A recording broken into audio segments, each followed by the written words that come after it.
MSBT 6th semester electrical engineering subject. Basically याच्यामध्ये आपल्याला chapter 4 जो आहे तो शिकायचा आहे. तर चॅप्टर 4 कोणता आहे आपला? Testing and trouble shooting of transformers. समोर जी डायग्राम दिसते ती आहे सिमन्स या कंपनीच्या ट्रान्सफॉर्मरची. याच्यामध्ये त्याने बेसिक्स काही गोष्टी दिलेल्या आहेत. तुम्ही व्हिडिओ पॉज करून नंतर हा पूर्ण फोटो चेक करू शकता. नेक्स्ट आहे आपला सिलेबस काय. बेसिकली आपल्याला 4थ्या चॅप्टरमध्ये शिकायचं काय आहे? Testing and trouble shooting of transformer. याच्यामध्ये मेन 4 पॉईंट्स आहेत. पहिला आहे टेस्ट कोणकोणते आहेत. हे पॉवर ट्रान्सफॉर्मर आणि डिस्ट्रीब्युशन ट्रान्सफॉर्मर या दोघांसाठी सुद्धा एक सेपरेट टेस्ट असतात. तर ह्या टेस्टची खूप मोठी लिस्ट आहे. जसं जसं आपण पुढं पाहूयात तसं तसं समजून येईल आपल्याला. नेक्स्ट आहे फेल्युअर.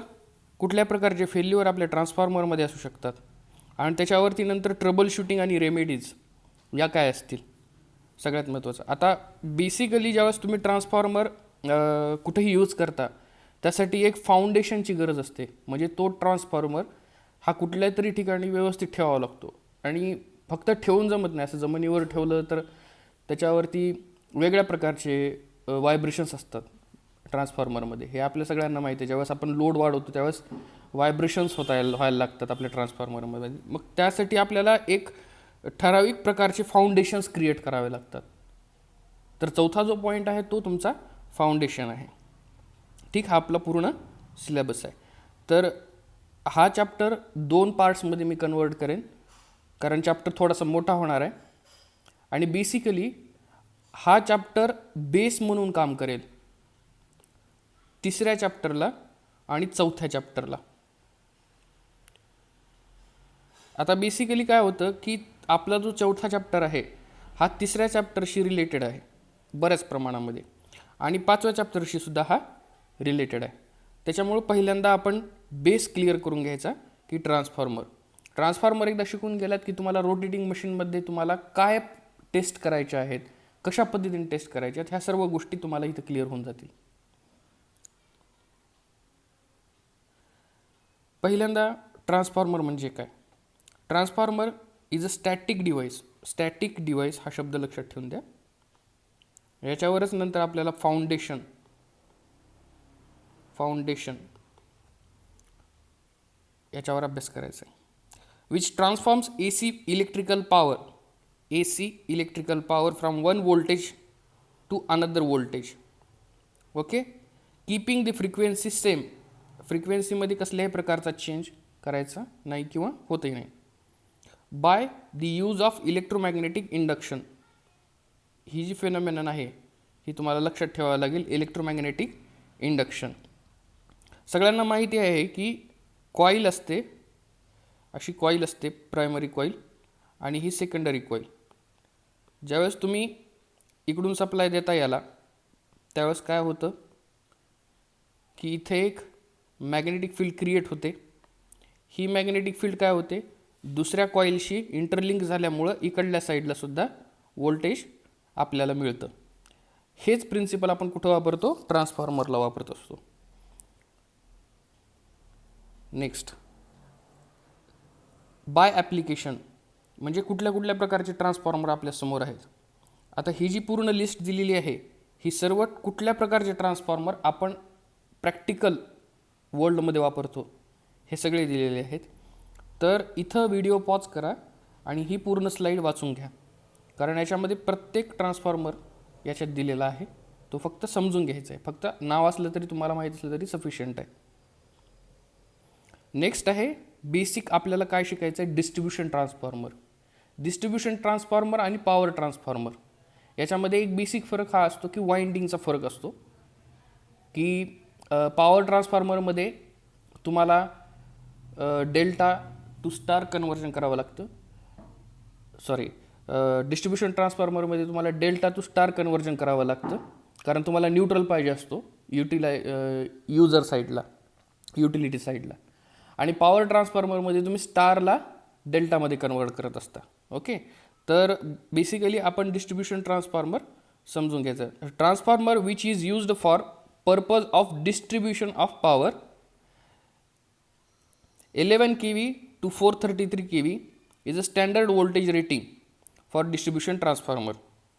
नेक्स्ट आहे स्टँडर्ड के व्ही रेटिंग्स कोणकोणते आहेत. इथं जे स्टँडर्ड के व्ही रेटिंग्स दिलेले आहेत या सगळ्या स्टँडर्ड आपल्या इंडियन स्टँडर्डनुसार चालतात आणि हे सर्व गोष्टी इंडियन स्टँडर्ड 2026 या नॅशनल IS स्टँडर्डनुसार बनवलेल्या आहेत. तर ह्या गोष्टी लक्षात ठेवून द्या. याला फक्त वाचून घ्या किती के व्ही रेटिंग्सच्या असतात आपल्याकडे. ठीक आहे. मेन फीचर्स काय असतात आपल्या ट्रान्सफॉर्मरमध्ये. फीचर्स बेसिकली काय असते डिस्ट्रीब्युशन ट्रान्सफॉर्मर किंवा पॉवर ट्रान्सफॉर्मरमध्ये बेसिक फीचर्स काय आहेत. पहिला एक तर ते आउटडोर असतात, air cooled, 3 phase 50 hertz, primary delta side असते त्याची. मी तुम्हाला म्हणलं की डिस्ट्रीब्युशनला प्रायमरी ही डेल्टा असते, कारण डेल्टा कनेक्शन बेसिकली आपण कुठं लावत असतो ट्रान्समिशन लाईन्समध्ये लावत असतो. ट्रान्समिशन लाईन्स ह्या कधीही डेल्टा कनेक्टेड असतात, पण याला आपल्याला न्यूट्रल लावायचा असतो. त्याच्यामुळे काय करायला लागतं आपल्याला की ह्या डेल्टा कनेक्शनला परत स्टारमध्ये कन्वर्ट करावं लागतं आणि स्टारमधून नंतर हा असा न्यूट्रल तुम्ही काढून घेत असता. मग चौथा पॉईंट घेण्यासाठी तुम्हाला डिस्ट्रीब्युशन ट्रान्सफॉर्मरला डेल्टा टू स्टार कन्वर्ट करावं लागतं. आणि याच्या उलट आपल्याला काय करावं लागते, ज्यावेळेस आपण जनरेट करत असतो एनर्जी त्याला नंतर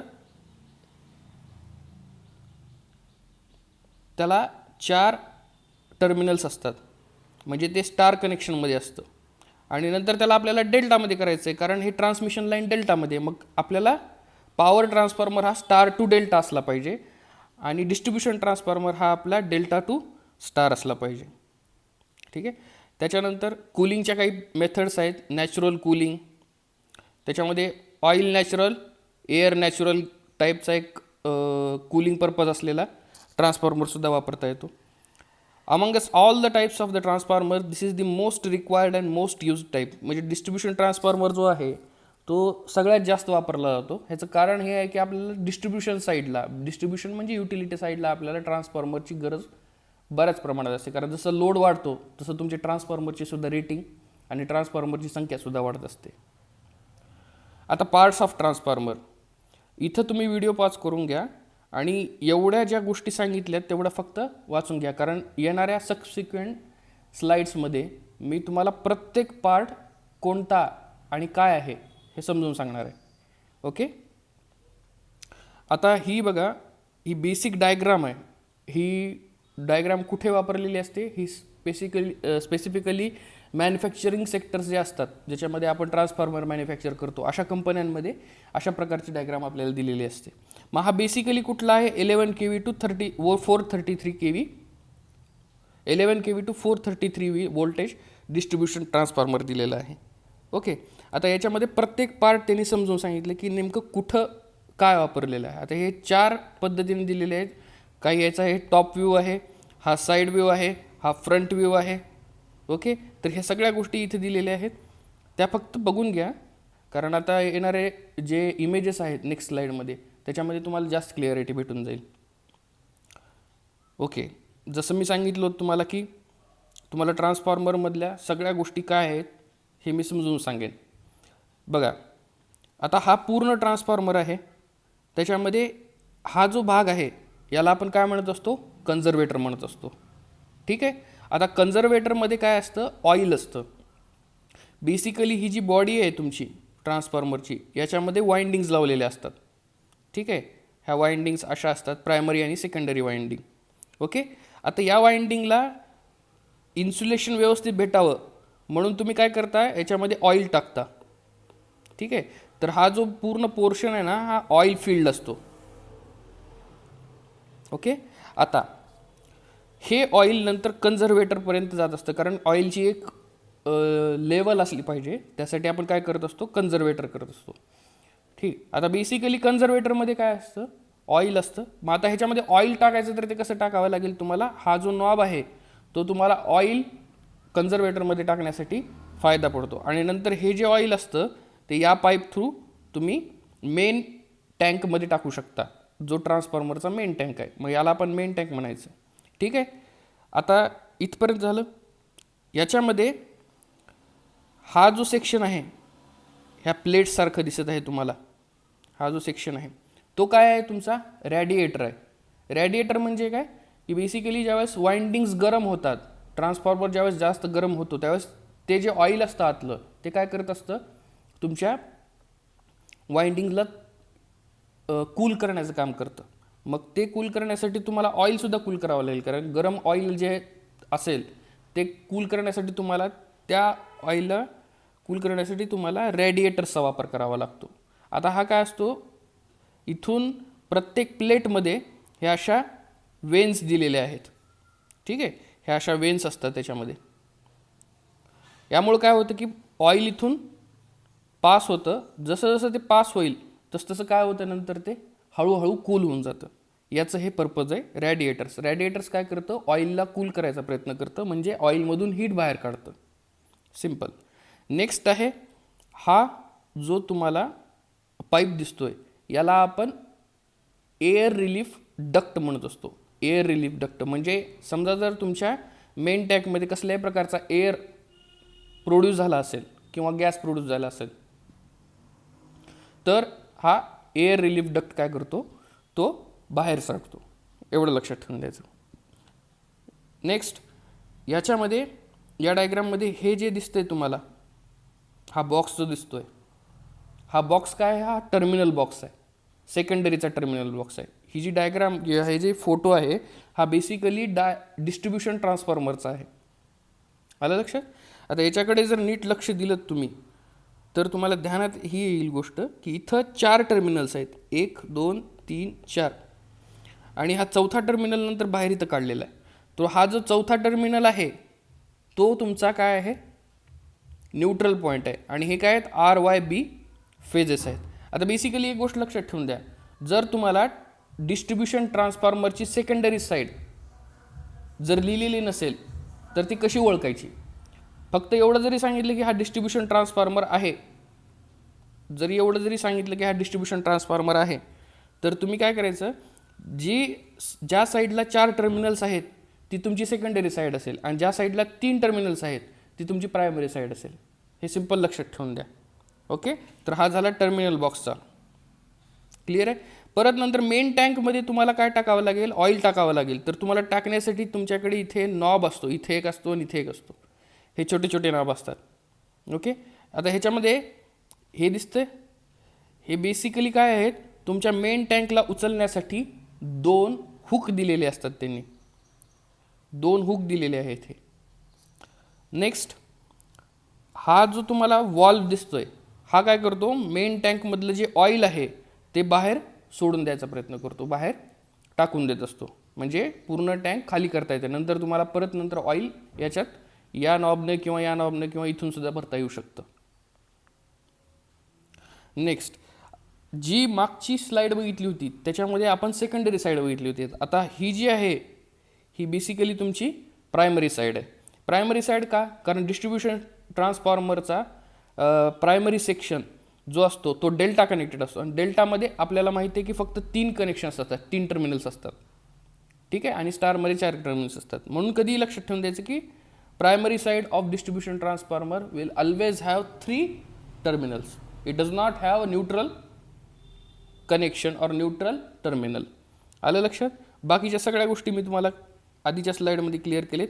आता ह्याच्यामध्ये जे आहे ना, ह्याच्यामध्ये बघा, तिथले टर्मिनल्स होते फक्त त्यांना असे स्क्रू लावलेले होते, त्यांना अशा प्रकारच्या पोर्सिलिनच्या किंवा मायकाच्या प्लेट्स लावलेल्या नव्हत्या, म्हणजे इन्सुलेटरच्या प्लेट्स लावलेल्या नव्हत्या. ह्याचं कारण काय माहिती आहे का, कारण ही बेसिकली HV साईड येते, हाय व्होल्टेज साईड येते, कारण 11 kV, आणि पलीकडे जी 4 टर्मिनल्स होते ते कितीचे आहेत, 333 वोल्टेजचे आहेत.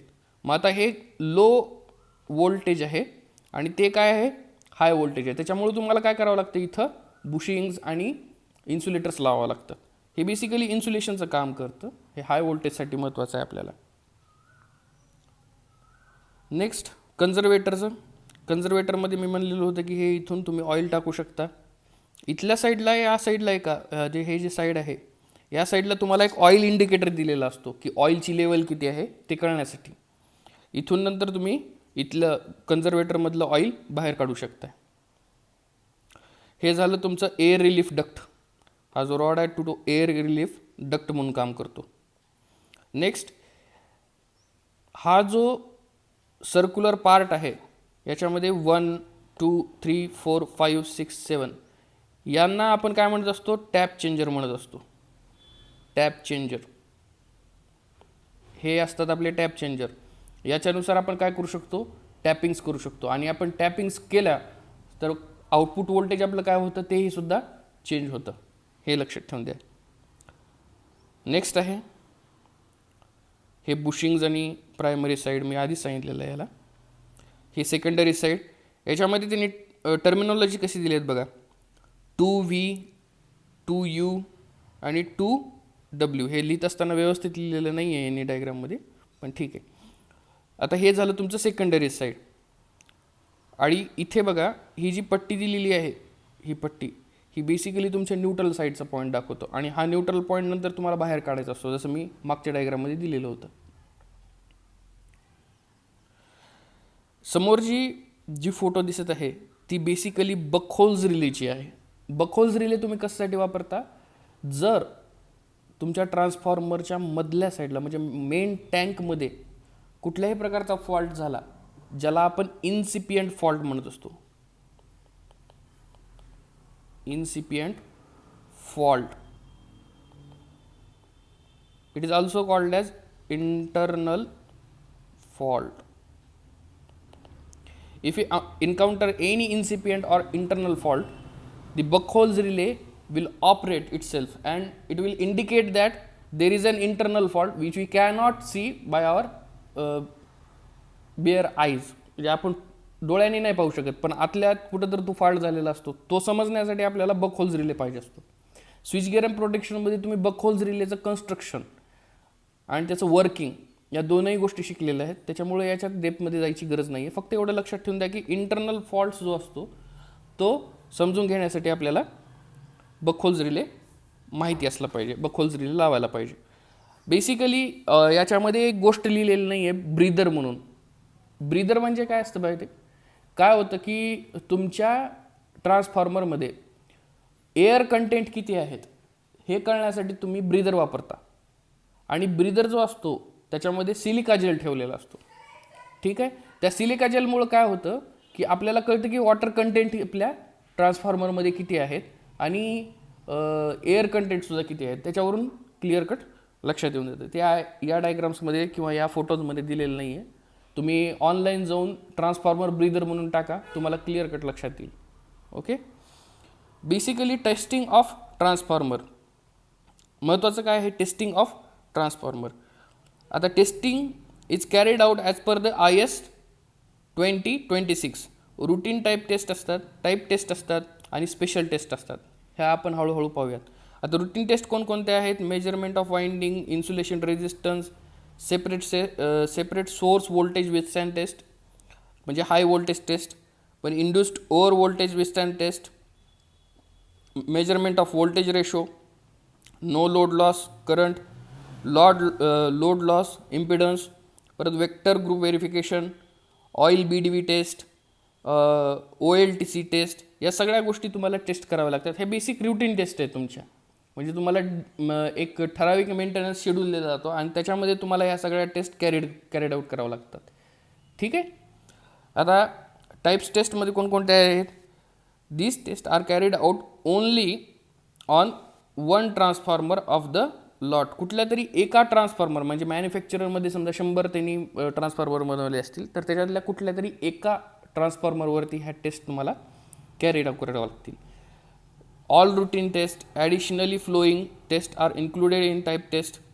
मग आता ह्याच्यामध्ये त्यांनी लाईटिंग इम्पल्स टेस्ट म्हणतात. आता लाईटिंग इम्पल्स टेस्ट आणि टेम्परेचर राईज टेस्ट ह्या काय आहेत, ह्या आपण ज्यावेळेस ह्या टेस्ट पाहूयात त्यावेळेस लक्षात येईल. पण बेसिक तुम्हाला आयडिया मी देऊन देतो की लाईटनिंग इम्पल्स टेस्ट, लाईटनिंग आणि इम्पल्स. लाईटनिंग म्हणजे काय, वीज जी पडत असते, ठीक आहे, ती कधी कधी आपल्या ट्रान्सफॉर्मरवरती किंवा आपल्या सिस्टमवरती, पॉवर सिस्टमवरती पडू शकते, पॉवर सिस्टम लाईन्सवरती पडू शकते. त्यामुळे आपल्याला ती लाईटनिंग इम्पल्स टेस्ट तयार करावी लागते. आणि लाईटनिंग पडली की विदिन फ्रॅक्शन ऑफ सेकंड तुमची पॉवर खूप हाय लेवलला निघून जाते. मग ते इम्पल्स तयार होतो, असं इम्पल्स तयार होतो आणि हे खूप घातक असतं आपल्या सिस्टमसाठी. त्यामुळे तुम्हाला काय करावं लागते, लाईटनिंग इम्पल्स टेस्ट आणि दुसरं म्हणजे टेम्परेचर राईज टेस्ट, म्हणजे वाइंडिंगचं किंवा कुठलंही टेम्परेचर आपल्या ट्रान्सफॉर्मरमध्ये वाढू नये. कदाचित त्याच्यामुळे काय होऊ शकतो, ट्रान्सफॉर्मरचा स्फोट होऊ शकतो, ट्रान्सफॉर्मर जळून जाऊ शकतो. अशा गोष्टीसुद्धा तुम्हाला थोड्याशा लक्ष द्यावं लागतं. त्याच्यामुळे तुम्हाला टेम्परेचर राईज टेस्टसुद्धा करावी लागते. आता स्पेशल टेस्ट त्यांनी सांगितले ॲडिशनल इम्पल्स टेस्ट. हे मागच्या स्लाईडमध्ये मी तुम्हाला सांगितलं होतं की लाईटनिंग इम्पल्स आणि इम्पल्स या दोन्ही एकसारख्याच आहेत. फक्त एक गोष्ट लक्षात ठेवून द्या, लाईटनिंगमध्ये काय होत असतं, ज्यावेळेस तुमची लाईटनिंग पडते त्यावेळेस एक इम्पल्स तयार होत असतो, तो झाला तुमचा लाईटनिंगमुळे इम्पल्स तयार. पण जर तुम्ही लोड लावलात सिस्टमला तर त्यावेळेससुद्धा काय होतं, एक स्पाईक निर्माण होतो. मग ह्याच्यामुळे काय होत असतं की बेसिकली सिस्टममध्ये इम्पल्स क्रिएट होतो आणि ते higher amount of current draw करायला चालू करतं. बरं, आता हे झालं लोड साईडला. पण जर तुम्ही जनरेटिंग साईड समजा जनरेटर तुम्ही लावलेला आहे आणि तो जनरेटर डायरेक्टली नंतर लोडशी कनेक्ट केला आहे तुम्ही ट्रान्समिशन लाईनमधून, आणि जनरेटर एकदमच लावून दिला आणि तो फुल पॉवरने लावलेला आहे तुम्ही, तर त्यावेळेससुद्धा काय होईल, ती हायेस्ट पॉवरची जी एनर्जी असेल ती एकदम ड्रॉ व्हायला चालू होईल आणि परत इम्पल्स तयार होईल. म्हणजे हा पीक पकडायला लागतो. मग अशा कंडिशनमध्ये सुद्धा तुम्हाला काय करावं लागतं, ते लाईटनिंगनं तर होणार नाही. आता ही सेकंड कंडिशन आहे, ती लाईटनिंगमुळे होत नाही. मग तुम्हाला काय करावं लागतं, त्यासाठी इम्पल्स टेस्ट सेकंड एक करावं लागते. दोन्ही सेमच आहेत, फक्त फरक आहे की दोघांचे कारण वेगवेगळे आहे. एक लाईटनिंगमुळे होतं आणि एक लोड आणि जनरेटिंग सेक्शनमुळे होत असतं. ह्या दोन गोष्टी लक्षात ठेवून द्या. परत short circuit test, zero phase sequence. आता याला zero phase sequence impedance test म्हणजे बेसिकली झिरो फेज सिक्वेन्स म्हणजे काय, सगळ्यात महत्त्वाचं लक्षात आहे. 3 प्रकारचे फेज सिक्वेन्स असतात, एक पॉझिटिव्ह, एक निगेटिव्ह आणि एक झिरो. तर पॉझिटिव्ह म्हणजे काय, RYB. निगेटिव्ह म्हणजे काय, BRY किंवा इतर कुठलंही RYB सोडून. आणि झिरो फेज सिक्वेन्स म्हणजे काय, फक्त याच्यामध्ये काही चेंज होणार नाही, जे आहे तेच, फक्त RYB, फक्त त्याच्यामध्ये थोडासा शिफ्ट होत असतो. ठीक. परत नॉईज लेवल टेस्ट, परत harmonics on no load condition. आता नो लोड करंट जो असतो त्यामध्ये हार्मोनिक्स आहेत का नाही, हे सगळ्यात महत्त्वाचा पॉईंट आहे आपल्याला. आता हार्मोनिक्स म्हणजे काय, बेसिकली तुम्हाला खूप डीपमध्ये जावं लागेल, कारण AC मशीनमध्ये तुम्हाला कॉगिंग आणि क्राउलिंग जेव्हा शिकाल तुम्ही त्यावेळेस तुम्हाला हार्मोनिक्स म्हणजे काय कळून जाईल. ओके. नेक्स्ट आहे मॅग्नेटिक बॅलन्स टेस्ट. ठीक आहे, मॅग्नेटिक बॅलन्स आहे का नाही, म्हणजे प्रायमरी साईडला जेवढं मॅग्नेटिझम आहे, सेकंडरी साईडला मॅग्नेटिझम आहे, यांच्यामध्ये बॅलन्स आहे का नाही. जर आउट ऑफ बॅलन्स झालं तर कदाचित आपल्या ट्रान्सफॉर्मरच्या शेपवरती आणि ट्रान्सफॉर्मरच्या पूर्ण स्ट्रक्चरवरती परिणाम पडू शकतो. आता routine test, winding resistance test. आता ही एकदम सिंपल टेस्ट आहे. आपण रेजिस्टन्स कसं चेक करतो तसंच चेक करायचं. त्यासाठी आपल्याला डिजिटल रेजिस्टन्स मीटर वापरायचं असतं. आपल्याकडे रेजिस्टन्स मीटर, एक ओहम मीटरसुद्धा असतं. ओहम मीटरसुद्धा वापरलं तरी तुम्हाला वाइंडिंगचं रेजिस्टन्स कळून जाईल. म्हणजे वाइंडिंग्स अशी असते, तर याच्या टर्मिनलला तुम्ही काय लावून द्यायचं, ओहम मीटर लावून द्यायचं आणि चेक करायचं की किती रेजिस्टन्स आहे. सिंपल. किंवा तुम्ही डिजिटल मल्टीमीटरसुद्धा लावू शकता. डिजिटल मल्टीमीटरमध्ये सुद्धा तुम्हाला रेजिस्टन्सची व्हॅल्यू काढता येते. हे सिंपल आहे एकदम. नेक्स्ट आहे रुटीन टेस्टमध्ये इन्सुलेशन रेजिस्टन्स टेस्ट. आता इन्सुलेशन रेजिस्टन्स म्हणजे काय, जे तुमच्या वाइंडिंगवरती एक छोट्या प्रकारचं इन्सुलेशन असतं. परत नंतर बुशिंग्सचं, ठीक आहे, परत नंतर मध्ये जे तुमच्या ह्याच्यात ऑइल दिलेलं असतं, हे सगळ्यांची तुम्हाला एक इन्सुलेशन किती आहे हे माहीत असलं पाहिजे. एक रफ आयडिया तरी असली पाहिजे. हे सगळ्यात बेसिक आहे. To measure the insulation resistance of HV आणि LV वाइंडिंग्स, तुमच्या वाइंडिंग्सला जे इन्सुलेशन दिलेलं आहे ते समजून घेण्यासाठी तुम्हाला काय करावं लागेल, ही टेस्ट करावी लागेल. आणि ही विथ रिस्पेक्ट टू अर्थ काढावे लागेल तुम्हाला. असं नाही की बाबा तुम्ही 2 टर्मिनलला लावून दिलं आणि त्यांच्यातलं रेजिस्टन्स घेतलं, असं नाही करता येणार. मग आता हे इन्सुलेशन रेजिस्टन्स तुम्हाला चेक करायचं असेल तर तुम्ही इलेक्ट्रिकल मेजरमेंट 3rd सेमिस्टरला मेगर शिकलेला होतात. ठीक आहे, तर मेगर यूज करायचा कधीही. आणि मेगर कसा यूज करायचा मी तुम्हाला शिकून दिलेला आहे, ते पाहून घ्या. HV साईडला 2000 मेगा ओहम्स आणि LV साईडला 500 मेगा ओहम्स, एवढं तुम्हाला काय पाहिजे, इन्सुलेशन रेजिस्टन्स पाहिजे असतं. कारण इन्सुलेशन खूप जास्त असायला पाहिजे, त्याच्यामुळे शॉर्ट सर्किट होणार नाही आणि शॉर्ट सर्किट फॉल्ट क्रिएट होणार नाही. आता रुटीन टेस्टमध्ये काय आहे, तिसरी टेस्ट कोणती आहे, ही हाय व्होल्टेज टेस्ट. ठीक आहे. This test checks the insulation property between the primary to earth, secondary to earth and between primary and secondary. म्हणजे प्रायमरी टू अर्थ करायची, सेकंडरी टू अर्थ करायची आणि थर्ड जी आहे ती प्रायमरी आणि सेकंडरीमध्ये इन्सुलेशन आहे का नाही.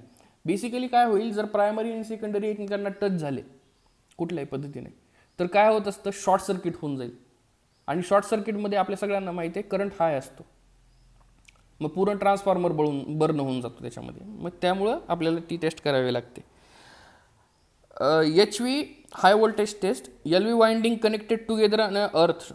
आता आपण हे पूर्ण पाहूयात आपण पुढच्या स्लाईडमध्ये. हे पहा, आता HV टेस्ट जी म्हणली होती मागच्या साईडला आपण जी सांगितली HV टेस्ट, ही जी टेस्ट आहे याच्यासाठी आपण ही डायग्राम दिलेली आहे. बेसिकली बघा आता हे बघा, हाय व्होल्टेज साईड जी आहे त्याची साईडची टेस्ट आहे ही, आणि खालची जी आहे ती कशाची आहे, LV हाय व्होल्टेज टेस्ट. आता हाय व्होल्टेज टेस्ट करण्यासाठी बघा, ही झाली प्रायमरी साईड, ही झाली सेकंडरी साईड. सेकंडरी साईडची 4 टर्मिनल्स काय केले तुम्ही, शॉर्ट केले आणि अर्थला टाकून दिले, म्हणजे हे शॉर्ट सर्किट झालं. आलं लक्षात. आता याच्यामध्ये जी HV साईड आहे, HV साईडला तुम्ही काय केलं, एक HV ट्रान्सफॉर्मर अजून एक लावला. म्हणजे हा तर ट्रान्सफॉर्मर आहेच, पण याच्या अगोदर अजून एक ट्रान्सफॉर्मर लावला ज्याला तुम्ही अर्थ केलं आणि त्याला तुम्ही सप्लाय देऊन दिला. ठीक आहे. आता इथून जे आहे, इथून हाय व्होल्टेज काय होईल, तुमच्या तीनही HV टर्मिनल्सला भेटून जाईल. HV टर्मिनल्सला तिन्हीला तुम्हाला काय होईल, हाय व्होल्टेज दिलं जाईल. म्हणजे इथली साईड जी आहे ती हाय व्होल्टेज कॅरी करेल, आणि इथं काय होईल, शॉर्ट झाल्यामुळे इथं व्होल्टेज असणार नाही, इथं व्होल्टेज 0 असेल. मग काय होईल, इथं काय होईल की जी प्रायमरी साईड आहे त्याला हाय व्होल्टेज दिल्यामुळं तो हाय व्होल्टेजला विथस्टँड करतो का नाही. म्हणजे तो हाय व्होल्टेजला, जेवढं हाय व्होल्टेज आपण दिलेलं, एक certain amount of high voltage दिलेलं असतं, त्याला तो कॅरी करू शकतो का नाही, त्याची पॉवर कॅपॅसिटी आहे का नाही तेवढी कॅरी करण्याची, हे चेक केलं जातं. आता ह्याच्यामध्ये काय होत असतं, इन्सुलेशन प्रॉपर्टीज सगळ्या गोष्टी क्लिअर होतात त्याच्यामध्ये. कारण जर तुमचं इन्सुलेशन चांगलं नसेल तर हा इथं बर्न होऊन जाईल, आणि इन्सुलेशन चांगलं असेल तर हे काहीच होणार नाही, हा विथस्टँड करून जाईल. आता सेम झालं LV साईडला, LV हाय व्होल्टेज टेस्ट. परत HV साईड जी आहे त्याला तुम्ही काय करायचं, ही HV साईड आहे आणि ही LV साईड, म्हणजे ही सेकंडरी साईड आहे आणि ही प्रायमरी साईड आहे. आता काय होईल, प्रायमरी साईडला तुम्ही काय करायचं, जसं मागच्या वेळेस आपण सेकंडरी साईडला शॉर्ट केलेलं होतं तसंच तुम्ही काय करणार, प्रायमरी साईडला सुद्धा शॉर्ट करणार. ठीक आहे. आता बघा, हे प्रायमरी साईड तुम्ही काय केली, शॉर्ट केलेली, आणि सेकंडरी साईडला तुम्ही काय दिलं, HV ट्रान्सफॉर्मर एक सेपरेट लावून दिलात, आणि तुम्ही काय केलं, इथं सगळ्या टर्मिनल्सला व्होल्टेज देऊन दिलं. सेम कंडिशन जी पहिल्या कंडिशनमध्ये तुम्ही केलेलं होतं की हाय व्होल्टेज दिल्यानंतर तो विथस्टँड करतो का नाही, सेम इथं पण होणार. मग सेम ही झालं सेकंडरी साईड, ही झाली प्रायमरी साईड. अशा पद्धतीने तुम्ही काय करता, हाय व्होल्टेज तुमच्या ट्रान्सफॉर्मरच्या दोन्ही साईडला देता आणि चेक करता की हाय व्होल्टेजला हे विथस्टँड करतात की नाही. सेकंड याच्यामध्ये आहे routine test, induced over voltage withstand test म्हणतात त्याला, induced over voltage withstand test. आता ह्याच्यामध्ये सरळ म्हणलं की इंड्युस्ड व्होल्टेज असेल. ह्याच्यामध्ये बेसिकली काय चेक करायचं असतं यांना बेसिकली इंटरटर्न इन्सुलेशन, म्हणजे प्रत्येक टर्नमध्ये व्यवस्थित इन्सुलेशन आहे का नाही हे महत्त्वाचं आहे आपल्यासाठी. त्यासाठी तुम्ही काय करता, induced over voltage withstand taste निर्माण करता. ठीक आहे. 11 kV to 433 voltage transformer 866 volts are applied at the 433 winding with the help of generator 1 for 1 minute. This induces 220 kV on 11 kV side. The frequency of the 866 volt supply is also increased to 100 Hz. म्हणजे इथं लक्षात ठेवून द्या की frequency वाढवली जाते, आणि secondary side जो असतो त्याला 866 म्हणजे 433 मल्टिप्लाय बाय 2 866 एवढं व्होल्टेज दिलं जातं. मग याच्यासाठी इक्विपमेंट कोणतं वापरलं जातं, मोटर जनरेटर सेट वापरला जातो. मागच्या टेस्टमध्ये आपण ट्रान्सफॉर्मरसाठी ट्रान्सफॉर्मरच वापरलेला होता, पण इथं तुम्हाला काय करावं लागेल, मोटर जनरेटर सेट घ्यावा लागेल. बघा आता ही जी डायग्राम आहे ती इंड्युस्ड ओव्हर व्होल्टेज टेस्टची आहे. याच्यामध्ये डबल व्होल्टेज करायचं आणि डबल फ्रिक्वेन्सी, मग ह्याला आपण डबल फ्रिक्वेन्सी टेस्टसुद्धा म्हणत असतो. ओके. आता बेसिक बघा, ही ट्रान्सफॉर्मर जो आहे या साईडचा हा काय आहे, तुमचा अंडर टेस्ट ट्रान्सफॉर्मर आहे. ठीक आहे. तर LV साईडला तुम्ही काय केलेलं आहे, LV साईड जी आहे, LV साईड म्हणजे ह्याची सेकंडरी साईड. ठीक आहे. LV साईडला तुम्ही काय दिलं, 866, म्हणजे आता ॲक्च्युली 866 तुम्हाला देता येणार नाही, कुठलाही जनरेटर सेट 880 देता येईल, कारण 866 हा रेटिंग नाही आहे कुठेच. तर त्या पद्धतीने तुम्ही स्टँडर्ड रेटिंगनुसार 880चं तुम्ही काय कराल, सप्लाय याला द्याल. ओके, हा सप्लाय दिल्यानंतर याच्यामध्ये हा विथस्टँड करू शकतो का नाही एवढ्या वोल्टेजला. कारण आता ह्याची कॅपॅसिटी तर ऑलरेडी आपल्याला माहिती आहे 433 वोल्ट आहे आणि इकडल्या साईडची कॅपॅसिटी किती आहे आपली 11 kV आहे. तर सिम्पल आहे की हा 433 वोल्टेज साईड 866 वोल्टेजला विथस्टँड करू शकते का नाही, हे सगळ्यात सिम्पल गोष्ट आहे. हे ज्यावेळेस आपल्याला समजून जाईल की बाबा हा विथस्टँड करतो, समजून घ्यायचं की हे एकदम चांगलं ट्रान्सफॉर्मर आहे. Next routine test. आता रुटीन टेस्ट म्हणजे व्होल्टेज रेशो टेस्ट करायचा आपल्याला, मेजरमेंट ऑफ व्होल्टेज रेशो. म्हणजे आपल्याला सगळ्यांना माहिती आहे की ट्रान्सफॉर्मरचा N1 divided by N2 is equal to V1 divided by V2. हा काय आहे, ट्रान्सफॉर्मेशन रेशो आहे. ओके, मग आता हीच टेस्ट करायची आपल्याला. So this test measures the voltage ratio as per the customer's requirement. Same condition. The voltage ratio is equal to the turns ratio in a transformer. Using this principle, the turns ratio is also measured with the help of the turns ratio meter. आता याच्यासाठी turns ratio metre तुम्ही वापरू शकता. ठीक आहे. If it is correct then the voltage ratio is assumed to be correct. Equipment used turns ratio meter. ठीक आहे.